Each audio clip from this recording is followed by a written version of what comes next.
Hey, what's going on, everybody? This is Goofy Rexy. I hope you guys are doing well today, or tonight, evening, morning, whatever it is that you watch this video, right? But today we're going to be doing a part one of a two-part series, and I'm going to be talking about, it's going to be a resource management guide. So you can call it kind of a beginner's guide, but in reality, I think this is going to be helpful for early game, mid game, late game, because there's probably a few that, struggle in some of these areas. So I'm hoping that this is going to be helpful. So today we're going to be talking about your basics, your campaign energy, your cores, your gold, how to efficiently use those. We're going to talk about when is it the right time for you to be opening up your orbs, to be efficient too as well. So that's what we're going to cover in this video. And in another video, I'm going to be covering some more complex things. Not complex, but just kind of some different things here other than your basics. So kind of let's actually just dive right into it right now. I actually have, like my blue stacks and everything open right here.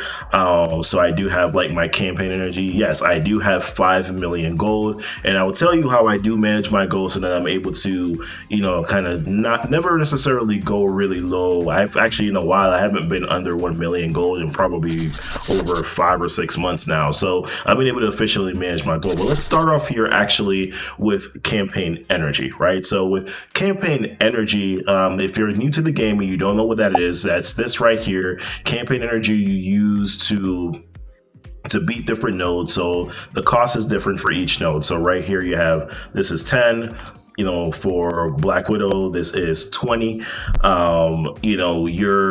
want to use your campaign energy for obviously completing the nodes. Once you get to 3-star it, you're able to auto win and auto and try to farm character shards for Black Widow or farm gear. Right now they do have the sinister credits here. This is actually not something that's normally there. Experience points are there, gold is there. You're gonna have different gear, in each particular node. The gear is going to be different. Like I said, this is just a case if you're new to the game.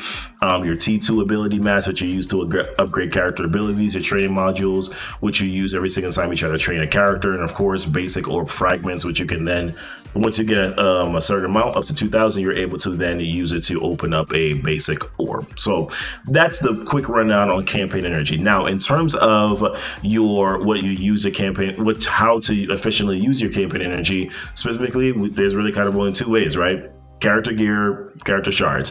The biggest thing to remember is that you don't want to let your campaign energy max out or get to the max and stay there. The reason why is because every 5 minutes or so, you do get new campaign energy. And if you're at the max, you don't get that free energy, right?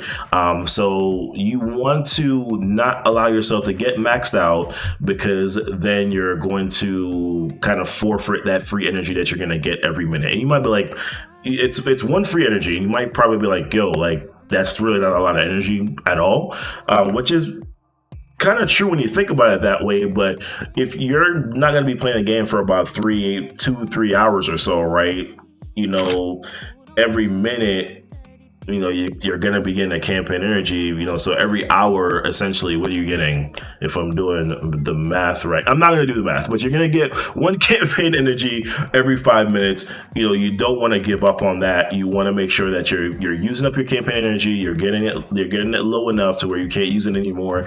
And then you're accumulating this free energy from Marvel Strike Force.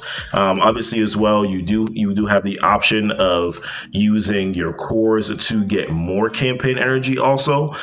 So we're actually going to talk right about cores right now. So right now I have 1,500 cores. If I wanted, let's say that I wanted to get some more campaign energy, I could spend 50 cores in order to be able to do so. So I'm actually going to do that now because I just hit daily reset. So I'm actually going to be, I'm actually just going to do that now. So as you can see, I was able to do that 4 times, and each time that I did that, I was able to get 120 campaign energy. After those times, after those 4 times, I now, in order for me to get some more campaign energy, I have to spend 100 cores. Now, personally, for me, I only spend the 50 cores in order to be able to do that. I would much rather wait until the next day reset in order for me to be able to get cores. So cores, that's pretty much what I use my cores for. I know a lot of other people use cores to do other things, which I'll show you. Once again, if you're new to the game, you can use your cores. Jesus, stop with the offers. If you can use your cores to open up orbs. You can also use your cores to refresh campaign notes. So let's say that Black Widow is actually one of my farms right now. So let's say that I hit auto here and I got 4 shards, yay.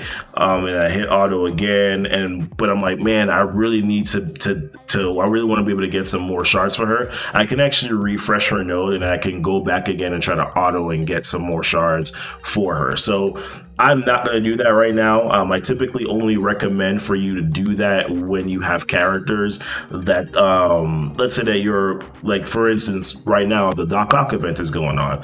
And let's say that Negasonic, you need 15 shards before the event is over. Then I would say, okay, refreshing that node is important because you need to catch up and get those shards so that you can then get her to 5 stars so that you can go ahead and finish and complete, that legendary event. Then I would say it's necessary for you to be able to do so. But other than that, I really wouldn't do it. Once again, I would just really use my cores just for those campaign energy refreshes, and that's it. There are times where I do say that you can use them, and let's say that there's a specific character release. So right now, or the last character release that we had, or actually currently right now, is Electro. So let's say that I want to unlock Electro and I have some extra cores, let's say that I have over 2,000 or over 3,000 cores or something like that, and I can spend, maybe 2 of them to potentially pull some character shards, then maybe I would do that. I do think 675 is kind of a steep price. I think about it in terms of campaign energy, so I probably wouldn't do it, but you do have the option to be able to do so if you choose to. Completely up to you. How do you get cores? You get cores in multiple different ways. You get cores from Arena. You get cores from ranking in Arena. So right now I'm usually within the 100 to 250 range, which means that I get 100 cores as long as I stay within that range every day. The better you do, then the more cores that you get. If you get up to ranking number 1, then you're getting 500 to 450. So you're going to want to make sure that you're progressing, in Arena as best as you possibly can, especially early in the game. If you get a good head start, that's pretty good. So fix up your Arena team and then go right at it. But that's pretty much the way that I would go about doing, that's one of the ways that you can go about getting cores. You also get them from completing milestones, too, as well. So, right now I'm going to claim this and I just got 5 cores. So I went from 1303 to now 1308. And then if I continue to use my campaign energy, then I'm going to be able to get some more. You also get you also can do it with other milestones like the high roller milestones. You can also do it with other milestones like War Warrior, milestones, too, as well. Well, actually, War Warrior doesn't look like you get any cores, but there are other ways for you to be able to get cores. You can get cores by completing your daily objectives, too. So there's other ways for you to be able to get cores in this game. But like I said, because they are kind of scarce, you do want to, or other than buying them in the offer store, because and with just the limited ones that you get through the milestones, you want to only use those for your campaign energy, and that's pretty much it. The next one that we're going to talk about here is your gold. So I use gold, or the way that you got to use gold for everything in this game. So the place where you're going to use it the most, though, is to level up your characters, train your characters. So each level you have to spend gold.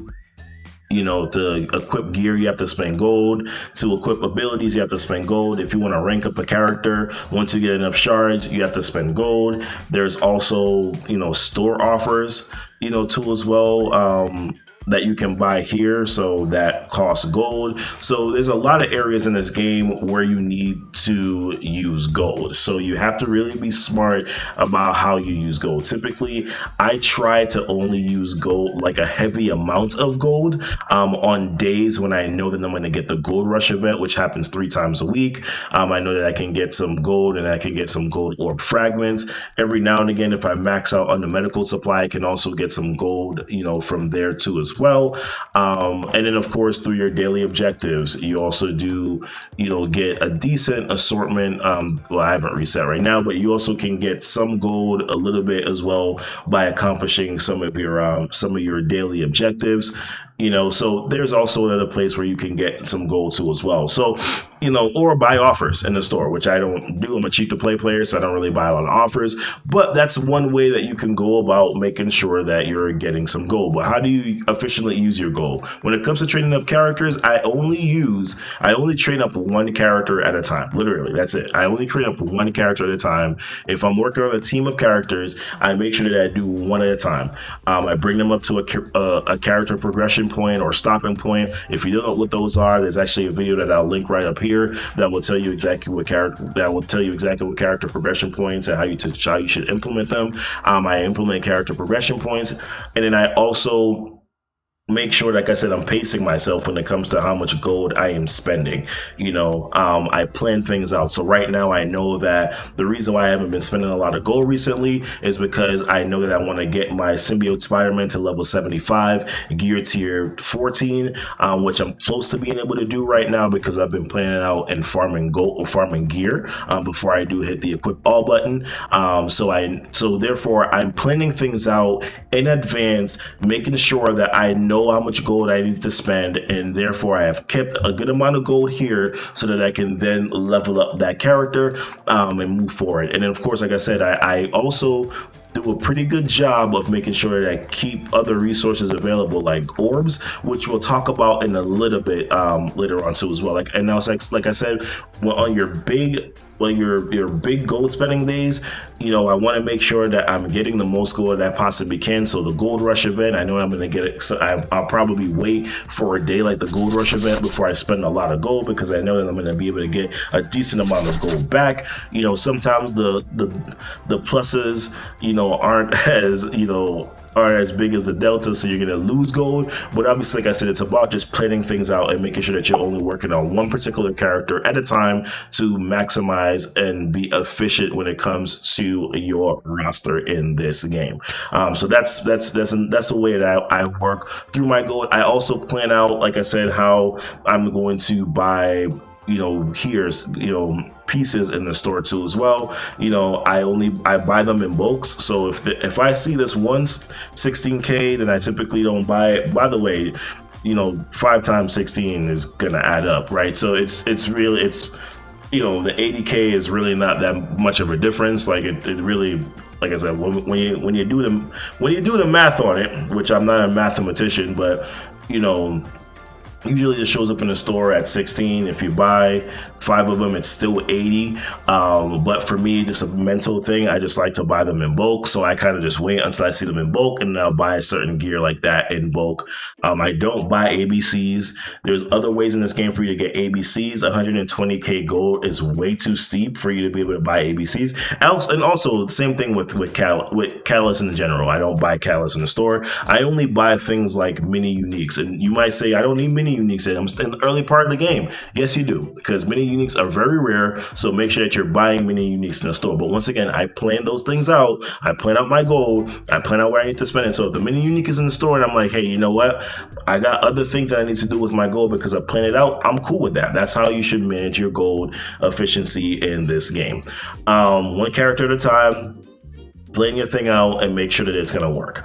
The next resource that I want to talk about is going to be your orbs. So when it comes to orbs, there's, for the most part, orbs you can kind of open up when you feel like it, but there are certain orbs that I say to save. Like premium orbs, open them whenever, right? Basic orbs, open them whenever. You know, legacy orbs, if you get them, open them whenever. Training, mega orbs, ability orbs, open them whenever. The ones that I do typically tend to save are red star orbs and gold orbs, and this might just be a personal thing for me, but I find it better and more efficient to open up orbs when you have a mass amount of them. So like red star orbs, right? Like I tend to open up red star orbs when I actually have a good amount of red star orbs. It feels better. I typically also wait until there's like a new character featured in that orb. It makes me feel better about myself by having them there. So I typically I'm like, listen, bro, like I'm gonna open up these orbs when I have like 15 of them and there's a new character feature, because now my chances of being able to actually pull good red stars on characters are actually, for me, better. If I just open up every red star orb that I get, then like I might not necessarily feel, if I open up 2 and they're all crap and I feel bad. So if I open up 15, you know, I feel like my chances are better. So I typically just wait to open up orbs until there's like I said, I have a higher amount of them. And then gold orbs, I save these for rainy days. I save these for rainy days because like I said, I try to manage my gold efficiently. When I get down, because after I've been managing it efficiently, but I just had to use them, it feels better for me once again to be able to come over here. And once again, because I have them in bulk, I feel like I'm improving my chances of being able to land better, you know, results by having bulk gold orbs or bulk red star orbs. So that's just, like I said, a personal thing. And whatever's in that orb, by the way, is going to be there whenever you open it, right? So don't ever feel like you need to rush to open up those orbs. I kind of do the same thing with milestone orbs just because of Coulson and Captain Marvel that are in there. So I try to wait until, once again, I get up to a certain bulk number and then I open up those orbs. But like I said, guys, this is just a really basic guide in regards to kind of just like your basic resources here. In the next video, I'm going to be talking about things like store credits, like your war store credits, your arena credits, your raid credits, things like that. I'm going to be going through things like that on the next video. So we're going to dive a little bit further into things like even like ability mats and when to use those, and what type of offer should you really be buying, you know, in the stores and things like that. So we're going to be going through that next. But I appreciate you guys. Thank you so much for being here.